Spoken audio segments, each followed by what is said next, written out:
Ano naman kuya, before kasi ako mag-college kay Coach Joel kuya, si Coach Melvin Perez, pinunta pa ako sa UE at Perpetual.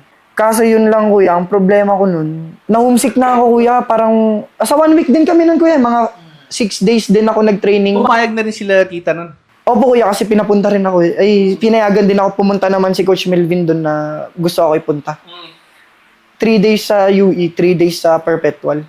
Parang nag-training ako doon. Yung 1 week na yon, hindi ko gusto kuya.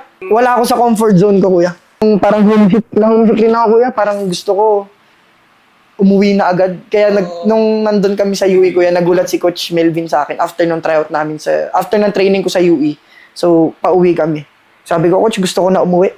Sabi niya, ha? Pupuntahan pa natin yung San Sebastian, tas Binild kuya. Hinihintay ka, sinabi ko na bukas ka pupunta.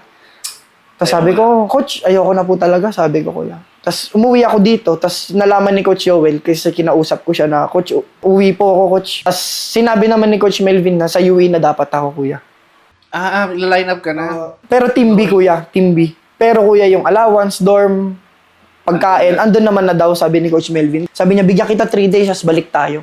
Kaso yun, kuya, sinabi ko na sa kanya na hindi ko kaya.